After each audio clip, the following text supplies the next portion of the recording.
The lived experience movement is really a community development movement. It's people with the same experience coming together, finding solutions to their own problems. I am very privileged to be in recovery, to do the work I have. Any of us who are leaders, we're there to serve those people. We're there to try and change the system so that they do get that opportunity to recover. It can never be about me. It has to be about the people who are still struggling, and how can I do it for them? Are we really helping the people using our services, or not? Welcome to this episode of Peer Journal.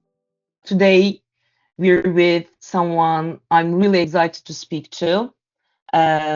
It's really rare to have a view on international works of lived experience around the world, so I am incredibly proud to have this guest with me. I won't do the introduction. I'll ask him to introduce himself as we do. So, hi, Michael.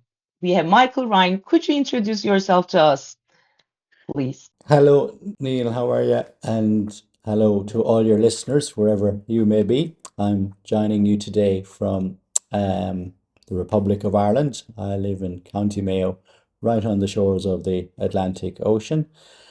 And I'm delighted to be with you today and to share my thoughts on lived experience. Brilliant. So, shall we start with how you get into lived experience work? Because everybody's journey is incredibly different from each other. I have been doing this 8 years. There's no standard way of, getting into lived experience work. Obviously, you're in a very high level position at the moment, but how did it start? It started really, I think that's you know mental health challenges have always been part of my life in my family of origin, and at a very young age in my own life. So the challenge of having a mental health problem was always present in my life, and I struggled with it for many years. But when I came into recovery, I first of all sort of understood what recovery meant for myself and the values and principles and actions that were involved in that. But I'd never thought about it as an organizational way, or how I might help other people.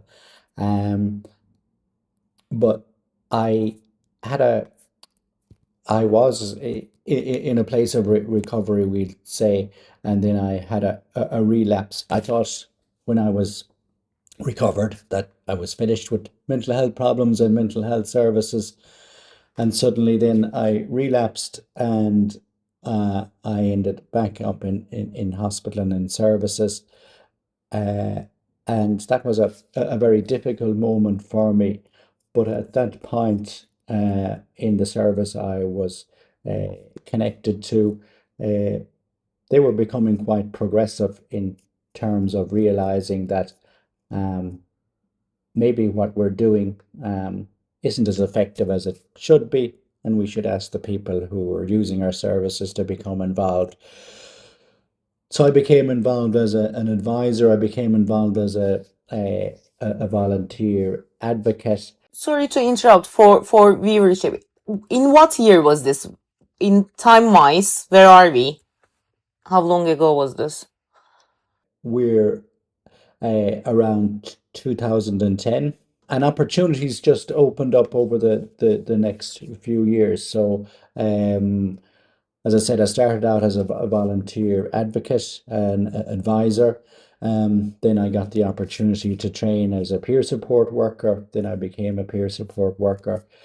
Then I was asked to be involved in an organisational change initiative to bring lived experience into uh, the health service in Ireland, and um, they wanted somebody with lived experience to lead that, and I just kind of had was in the right place at the right time. So I was appointed a project manager with that, and then that service was built up within the health service in Ireland, and it was decided. I suppose I'm jumping forward a little bit, but in 2019, that we required an office to and a specific function to support the integration of lived experience into Irish mental health services. So the Office of Mental Health Engagement and Recovery was created. I was appointed at the head of it, and it oversees recovery education, peer support working, engagement with service users and family members. It also has some responsibility around policy implementation, and it also oversees the individual placement and support program to get people with mental health challenges back to work. And we would also then offer consultancy advice to anybody who asks us about lived experience. So, to answer, it's a quite a long-winded way, perhaps, Neil, of answering your question. But how did I become involved? I think I just happened to be in the right place at the right time, and I kept turning up. But I suppose most importantly of all, that there was an openness to involving people with lived experience, and um, I was given the opportunity, um, and I was able to take it. But unfortunately, most people don't get those opportunities. Right. And now you are head of recovery and engagement, right? Yes. In government of Republic of So Ireland. Is this a government office? How does it work? the way the system is set up, you have the government, and you have the Department of Health, which obviously sets health policy, and in our case, mental health policy. And then there is what's called the Health Service Executive, is the operational arm which actually delivers and provides the service. So my office is part of the health service executive. It's part of it's called the HSE for short, and there's a function there called access and integration, and mental health is under that structure, and my office is part of that. Okay, thank you for that. So this is a good point to talk a little bit about where does lived experience work? Obviously in mental health, but if you know other executions, it's very welcome. Happens in Republic of Ireland. Like where does it happen? Is it just peer support? What different types of executions is there?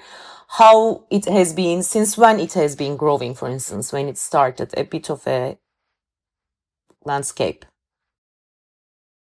The the history of mental health services in Ireland is very like the kind of Western European model of institutions, and it can be traced back to the early 1800s from the first institutions were created, and there was kind of an explosion of them around the second half of the 19th century.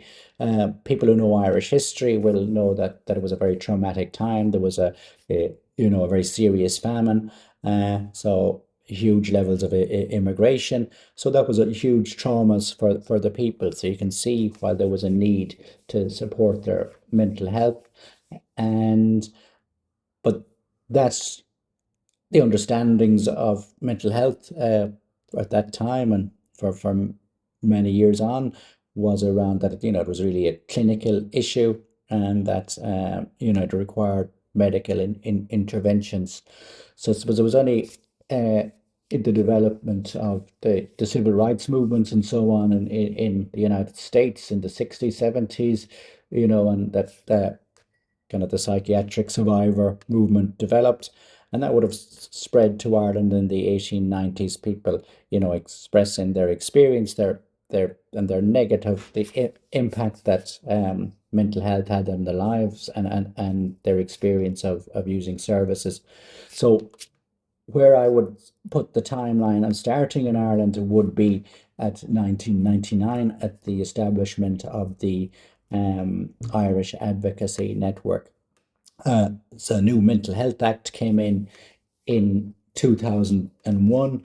It set up the Mental Health Commission, which its role was to legislate approved centres where people were detained under the Mental Health Act and treated for their mental health challenges.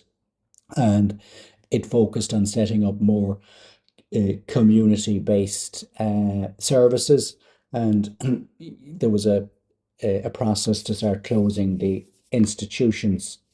Uh, so all of that, I suppose, was creating a culture for the voice of people with lived experience to be expressed. And the mental health policy of 2006, which was called a vision for change, started to articulate the idea of recovery and the idea of lived experience practitioners. When we talk about lived experience in Ireland, we're talking about a wide range of applications of lived experience. And I think it's useful maybe to give a little definition of what we think lived experience is. And it's an experience of having lived or living with mental health challenges that may include using mental health services, and it may also include your journey into recovery and how things have changed for you. Uh, but I think it's one defining part of it is that we're talking about experiences and things that happen in your life that has a serious impact on your life in terms of your ability to to to live a normal life, to connect with your community, to get work, to form relationships or whatever. So sometimes you hear the word lived experience a lot now. That's my lived experience, whatever. And sometimes people are talking about, the emotional events that are happening in their life, and they're a little bit transient. Um, and it might be somebody loses their job, or there's a bereavement or a relationship breakup, and that has an emotional impact on them. But that through their own resilience or whatever, that they're able to move on with their life. So there's a distinction between the two. We're talking about something that has a serious impact on somebody's life. And obviously, if I'm a person who has lived experience of bipolar disorder, acute anxiety, addiction is also part of my story, homelessness. Um, but today I like to describe myself as recovered. So but I'm not cured.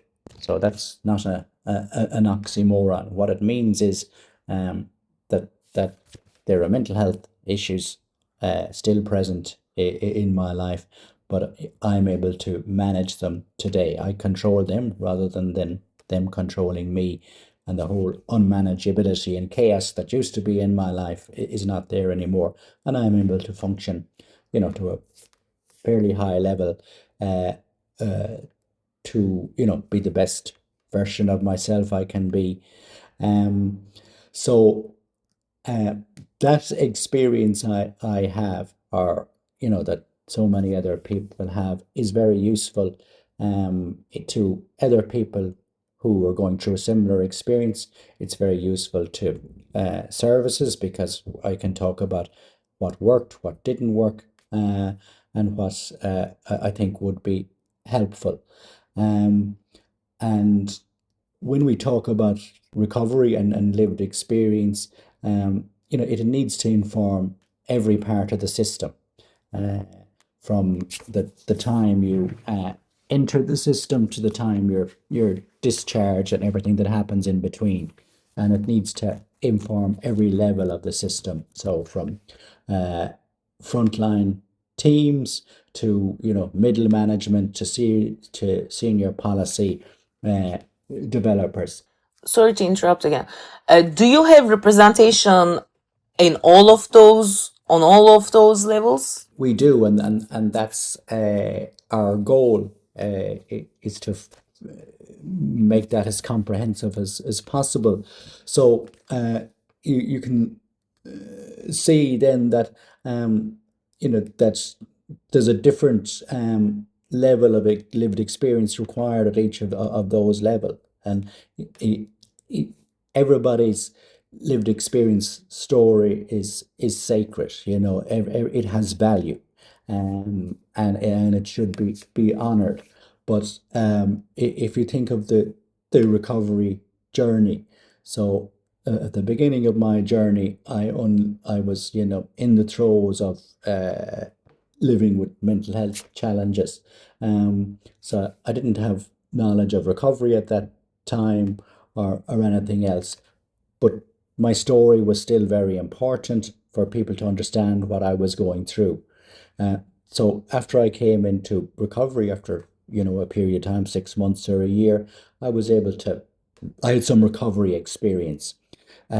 So now I was able to articulate, well, what happened to me that I've started to recover. So that's an extra piece of lived experience that I can share, that can inform, say, service development or design. And then as time goes on, my recovery continues. Um, I'm able to think more objectively about, what happened to me. Um, and that's I've reconciled more my experiences, and uh, that doesn't mean I've minimized them, but I've been able to accept what happened, understand why it happened, and while I still have a strong desire to use that to bring about change, I'm able to challenge it in a more strategic way.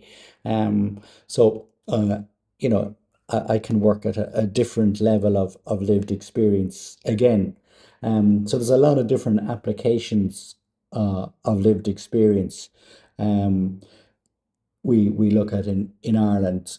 So we have engagement. So what is the actual experience of the person using our services? So we take that feedback and we try to bring that into a service improvement structure.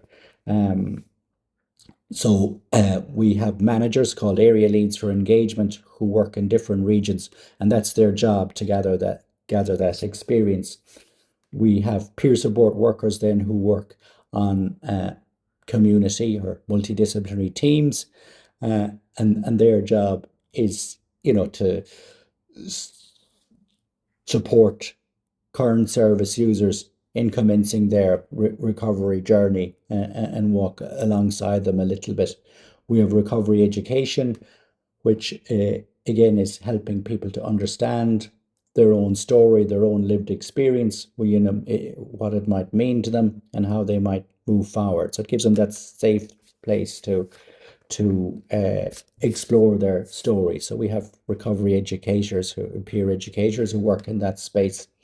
Um, uh, at a national level, then we have my own role. So I would sit at the highest level of mental health management in Ireland. And I would try and bring the perspective of lived experience into that environment, into all the strategies and things that are developed at that level. Um, at the Department of Health level in Ireland, we also have a monitoring group, and that um, observes how the mental health policy is being implemented. But a big part of that monitoring group is a reference group of people with lived experience. So they look at the work that's being done, they feed back and ask questions about it, and put a proofing on it.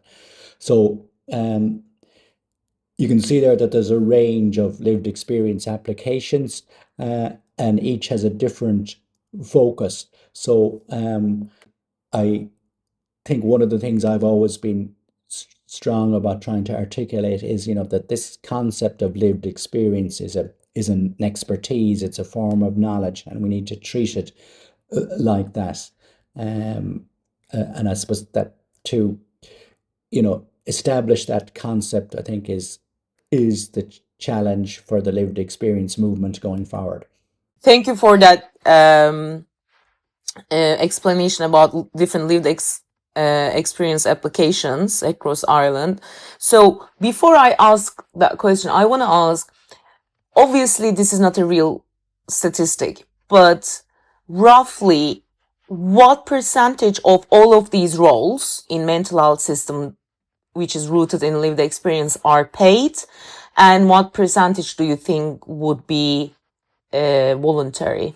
In the office that I oversee, there are about 200 people that are directly employed to deliver these programs. So they are peer support workers, uh, recovery education staff, uh, people with lived experience in management positions, individual placement and support staff. Um, and there is a large cohort of volunteers. So we have a national volunteer panel. There's about 45 people on it, and they advise, us in our office and in the implementation of policy. And that those kind of structures are replicated regionally as well. I don't have the figures on how many volunteers there is, but it would be more than are paid. I know in our voluntary and community sector there are, I think it's about, one figure I heard recently was 437 people employed because of their lived experience.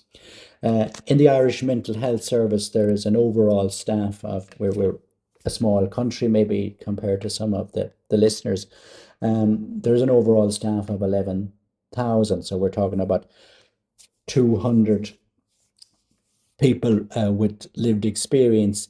Now there are, I suppose, a lot of, collaborators and supporters within the system, within other professions as well. So it still is a very small percentage. Um, but I suppose we are able to punch above our weight a little bit because of the structure of having a national office. That does give us a platform. Our goal is obviously to expand the numbers quite a lot, but that the battle for resources is, across disciplines.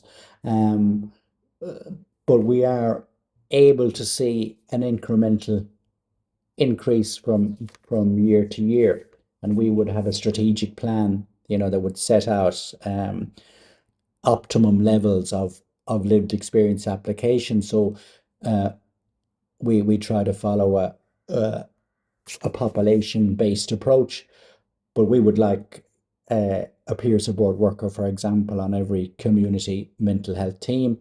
So we want every uh, service user, regardless of their background or situation, to have access to peer support working, recovery education, and to become empowered, to have autonomy in their own healthcare and their own lives, and see their lived experience as a resource in their well-being and in moving forward with their life. Right. Thank you. So, what makes lived experience an expertise for you? That's a question I come across all the time in different shapes or forms. So people, the there was an hostile movement against lived experience work in right-wing media a short while ago, and they were like, oh, 1 in every 4 people has a mental health challenge or a diagnosis, then is a quarter of the population can do this work. I mean, the obvious answer is no. So but it is also, again, what makes lived experience an expertise that is helpful and that creates a profession? So I think the answer to that is best understood in a very practical way and maybe by an example. So if I um, am a person who has been through mental health challenges, and you or whoever gets a diagnosis in the morning, um, there's a huge benefit in speaking to me because, I can obviously, we talk about hope and so on as being a huge part of lived experience, but I can help you or whoever the person is understand what's going on for them. I can demystify it, and I can give them that hope, that recovery is possible. And um, it's that information is very important to individual people, but it's also very important to services because they need to know, um, uh, are we really helping the people using our services, or not. um, and it's if you take it in the concept of any other business, you consult with your uh, customers, and you try and provide whatever their needs are, otherwise you go out of business. So I mean, we have to apply the same principle in healthcare, I think. But uh, the it's when we talk about recovery, we're talking about a person in their life holistically. So the the narrow concept of uh, a mental health challenge, having a neurological, biological cause, and that's the response to required to treat that. Uh, it so that's clinical support and help and intervention is part of the solution. And for some people, that's really helpful. For others it's less helpful. For some it may not help at all. But my job as a someone who I promote recovery, uh, as defined by the person themselves. So, whatever the person needs to recover based on informed choice, then the role of the service is to facilitate that uh, process. Um, but if we take that definition of recovery about uh, being a holistic approach to every area of someone's life. And I love the definition that talks about recovery being, uh, somewhere to somewhere to live, something to do, someone to love. It's about the basic human condition that's we all have. And sorry, I'm probably diversing off the question here as to why it's an expertise.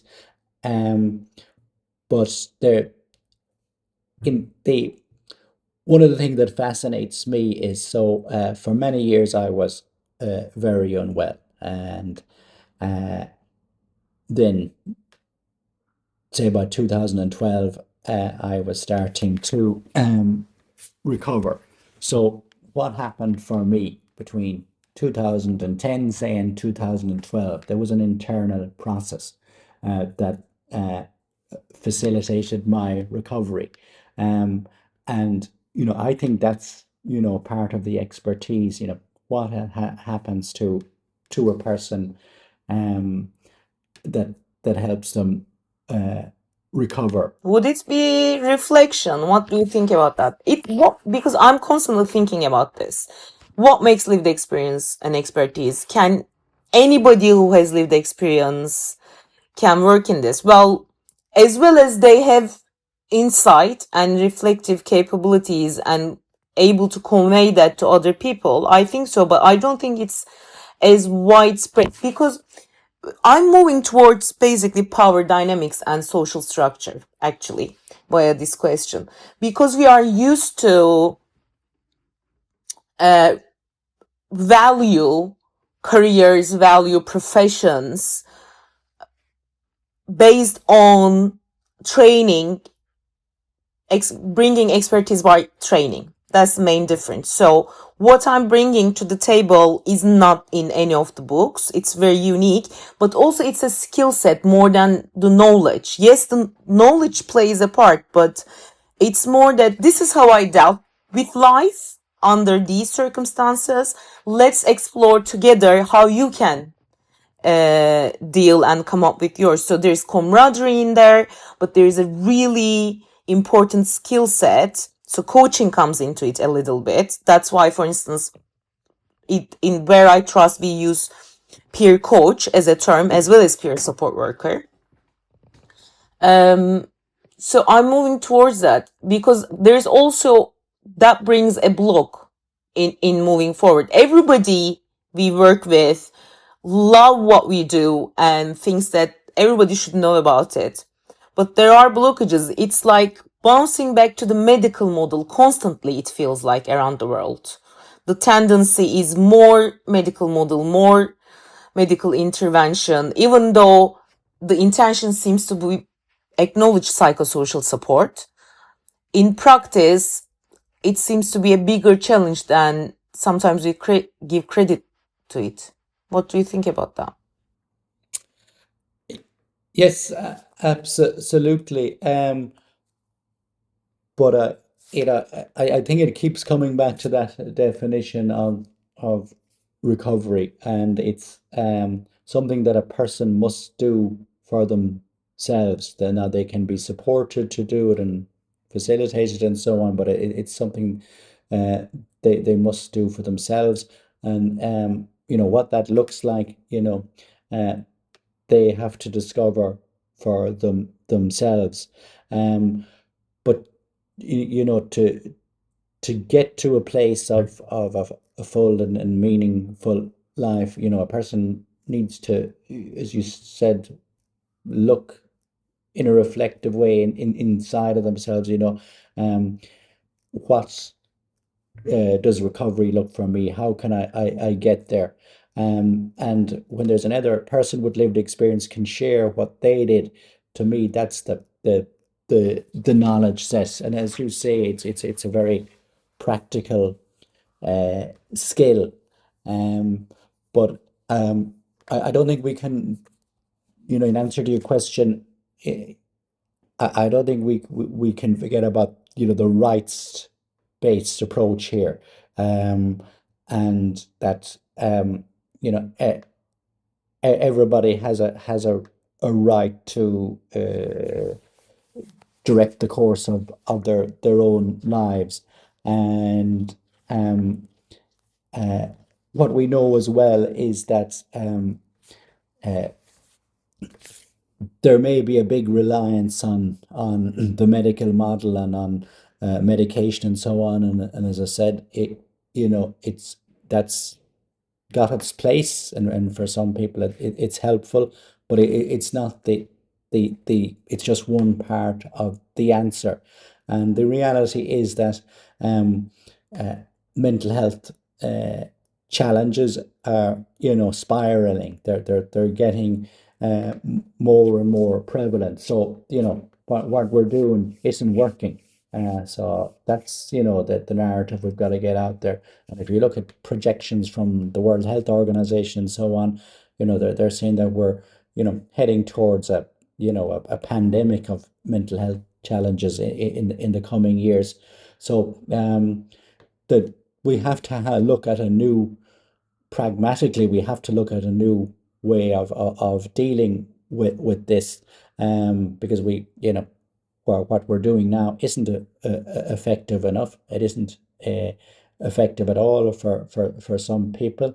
It violates human rights. It doesn't support autonomy, and it's impossible to the needs that are now developing around mental health. It's impossible to resource the model to keep that going. So we need a new approach, and that is around empowering people, to uh, manage their own lives better, and to give them, as you say, the skills to find recovery for themselves, and to support them in that. So the big, paradigm shift here is that We're moving from services and clinicians being the uh, the experts. They do have an expertise within their own field, but in the context of recovery, they are facilitators of someone's recovery, uh, and it's sharing their knowledge with the person uh, that makes the difference. I don't know if that makes any sense to you. Yeah, absolutely, absolutely it does. So again, as I'm fascinated by different applications of lived experience, I'm also in the search of some out of the box thinking about utilizing lived experience and making a difference. I view most of the people I know in this line of work as game changers. So, do you have anyone on your mind or any project? It could be a service, a project, a company, a charity, a person that you think worth following. I know a lot of individuals, in Ireland and around the world who do outstanding, work in kind of this space, if you like. So I'd be a little bit reluctant to name people, um, and uh, but I would like maybe to talk a little bit about leadership in this space, and so first of all, I am very privileged to be in recovery to do the work I have, and I. It's very important to remember that the opportunity for me to do this came to me, and I was able to accept that opportunity and take it up and so on. But not everybody gets that opportunity, and I always have to be mindful of people, who struggled all their lives and still struggle with mental health challenges, don't have their lived experience recognized, don't get the opportunities to see what recovery might look for them. So any of us who are leaders, we're there to serve those people. We're there to try and change the system so that they do get that opportunity to recover. So it can never be about me. It has to be about the people who are still struggling and how can I do it for them. And um, I can do all the podcasts I want, or I can speak at conferences, or I can, write things, whatever.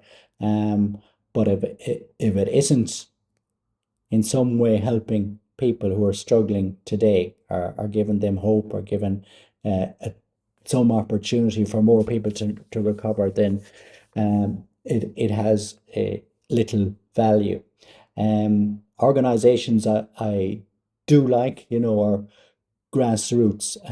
So uh, the lived experience movement is really a community development movement. It's people with the same experience coming together, finding solutions to their own problems, and we need to encourage more of that. There's one very good organization called Better Together in Ireland that does that work. So, institutional, traditional, and organized systems do not like community development movements for one very simple reason: they can't control it. Um, but the innovation comes out of people with lived experience coming together, because ideas come from your experience, uh, and ideas how to change things and make things better, and that's what we need to foster, is that kind of community development spirit. So I really think that's where the leadership of people with lived experience needs to focus a lot. Um, so maybe sometimes we're uh, focusing too much on trying to change the system, But if we can support people who are using the system to demand a different kind of system, or to be able to support themselves better, a combination of both a bottom up and a top down approach might bring around the outcomes better. So what I got from there is better together. To have a look at better together. Other brilliant organizations are also available. This is what I learned from watching a lot of BBC shows. That's what you do if someone names someone.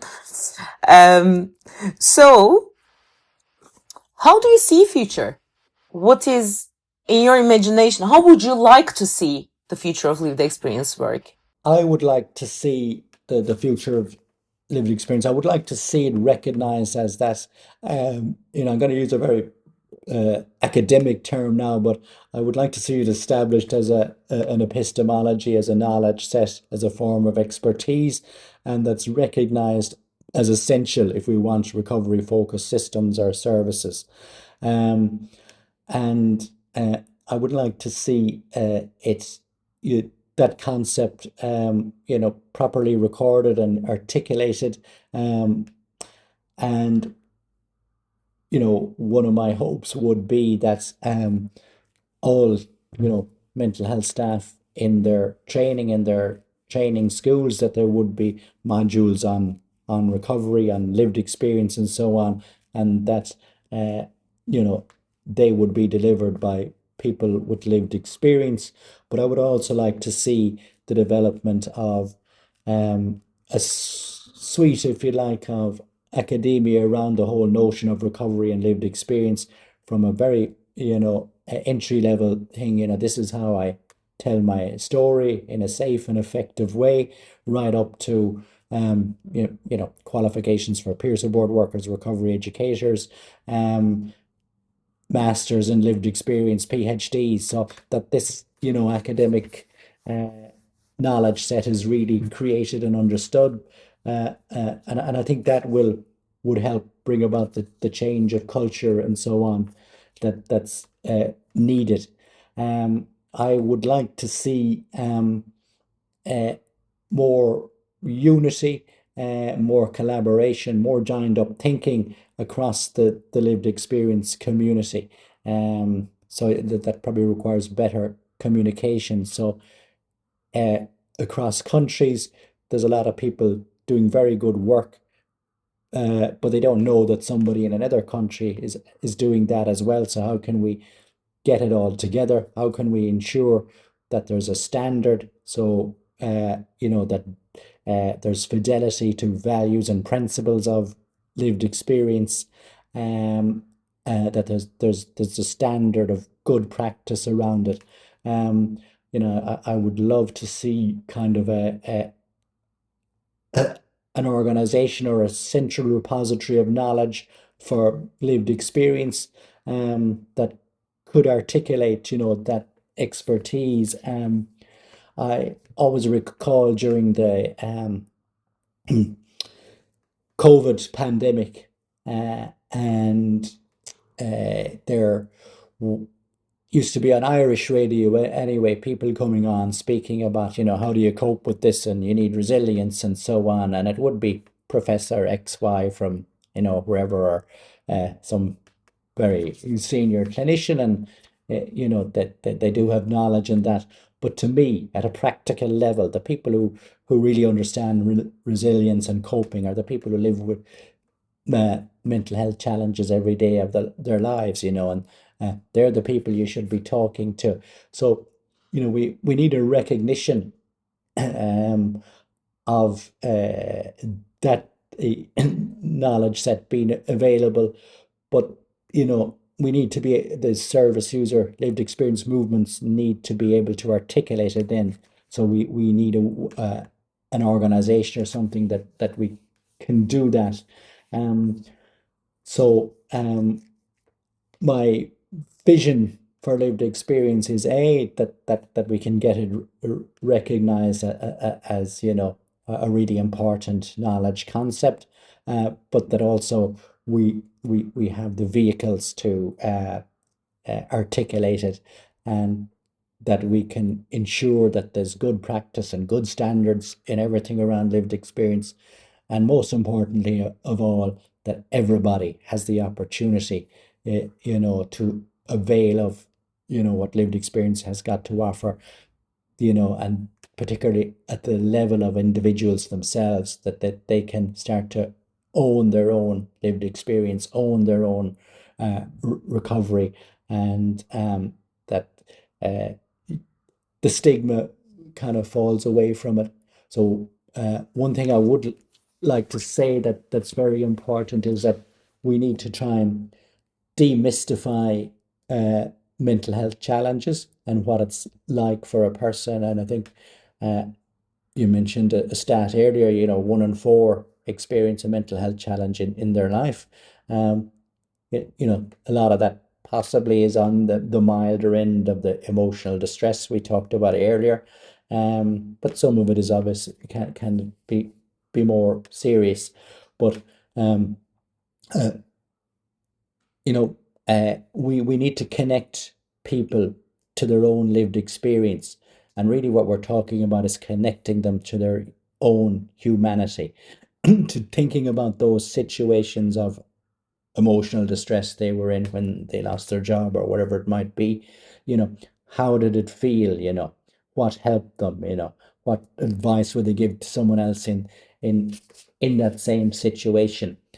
And to take that on, then for clinicians to start thinking about, if it was my loved one, a member of my family who was on the other side of the appointment table today, what kind of experience would I want them to have in coming in to see me? What would I want them to know about this condition? And uh, do I leave them feeling more hopeful? Have I do they leave the appointment saying, that was a worthwhile experience coming in? I feel better about what's going to happen and myself now. And um, you know, I think if we can bring it back to that human level of interaction, um, uh, that that would really change so much. So it's that idea of demystifying what we're talking about here, and it comes back to that very basic human quality of, I'm a person and I just wanted to be treated like one, and none of us can ever lose the sight of that's what we're about. All right, thank you so much. I saw your involvement in World Health Organization.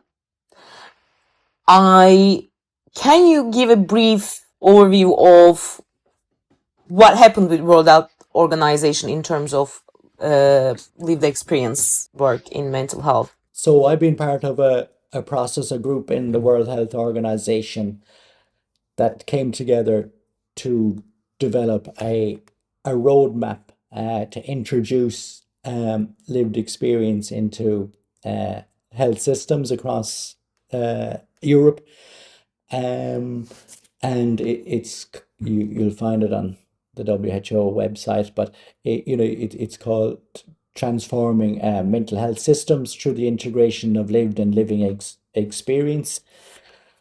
And I suppose it is a recognition, that uh, there are serious problems in a lot of countries, a lot of places, uh, around people's experience of using services. So human rights are still being violated. People are not recovering the way they should be. They're still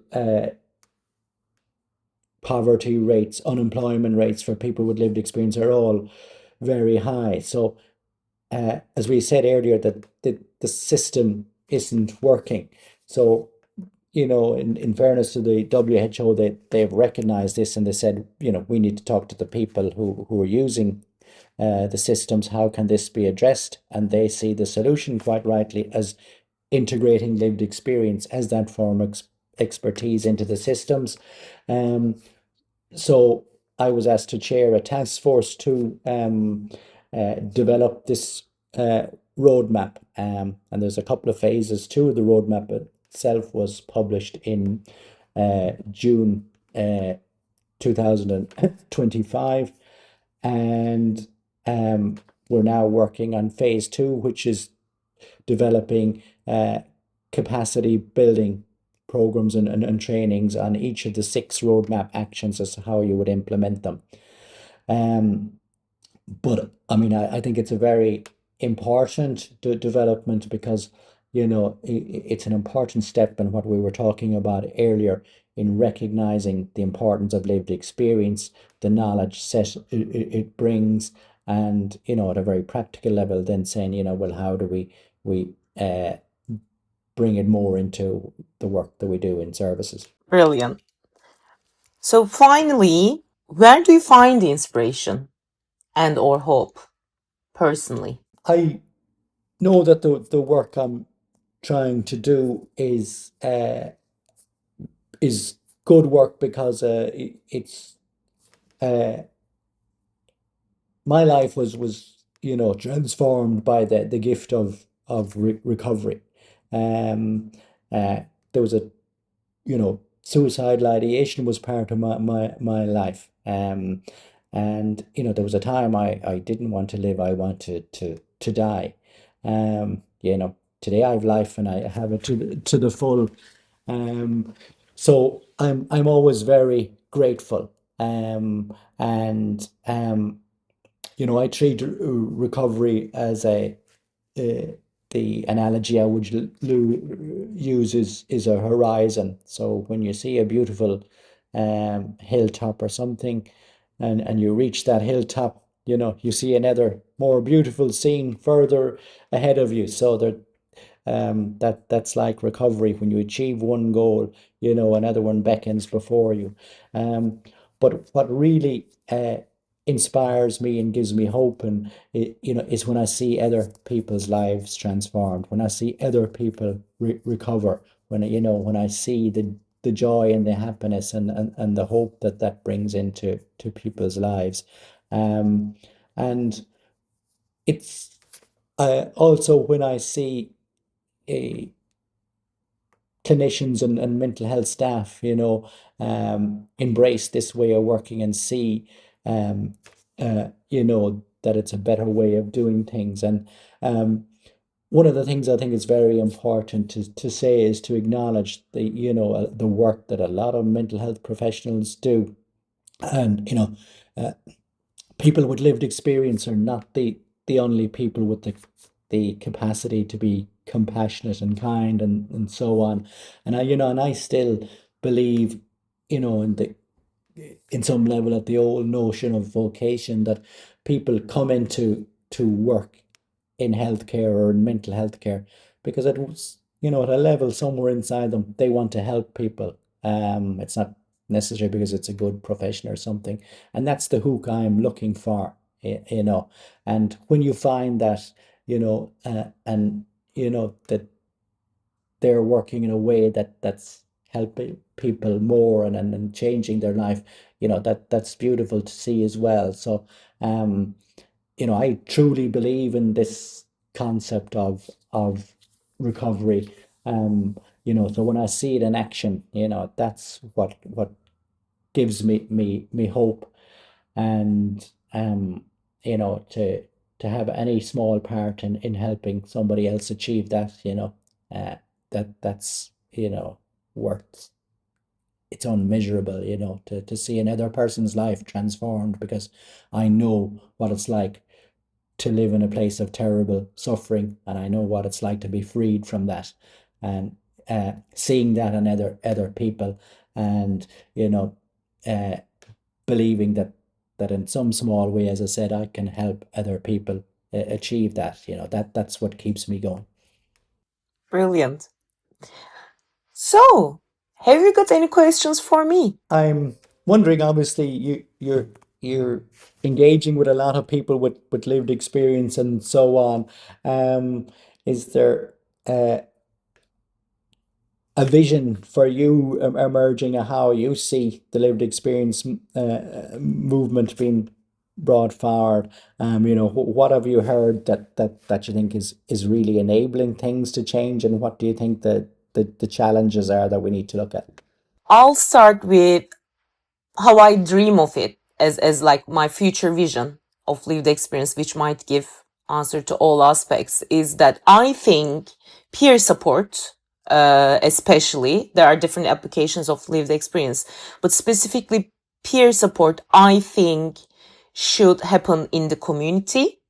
Not that it shouldn't happen on wards or anything, but as a general execution, I would love to see that in every aspect of public service. What do I mean by that?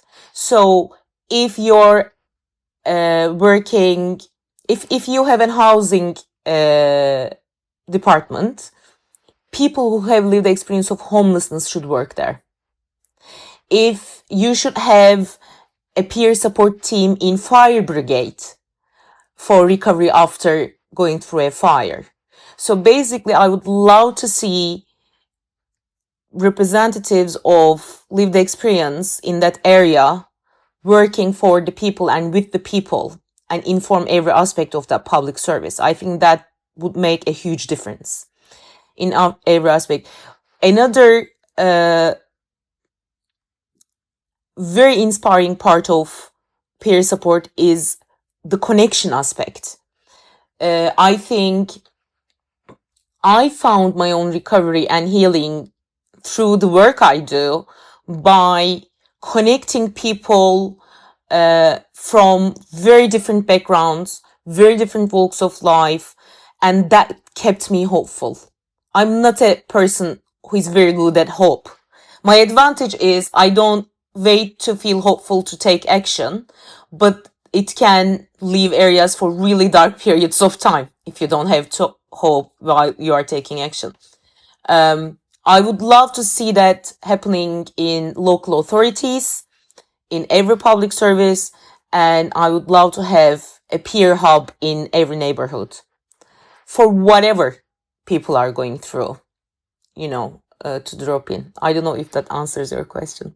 Yeah, you just reminded me something there. I love what you said there about, the connection being so important. And, to me, you're talking about the gift of time there, because if you're somebody who's really struggling and you've lost your sense of self-worth, somebody just to give you time and uh, be in your presence. And to me, that the essence of peer support is that you don't come with an agenda. It's just you're present to the person, and whatever they need, you're there to to be with them in that moment. So I think that's beautiful. Thank you.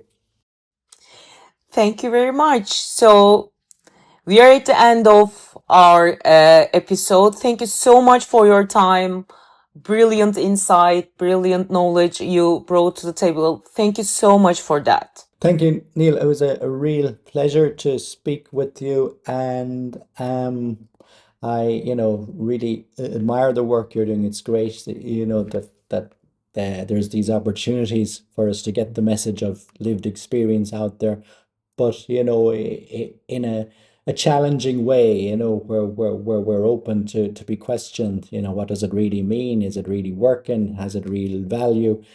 Because that's the discourse I think that needs to happen. So I'm very grateful and thankful, as I said, for the opportunity, and I wish you and all our listeners, many happy and long days of recovery. Thank you so much. Thank you to our audience for watching or listening on their platforms. We will be together on another episode of Peer Journal. Goodbye.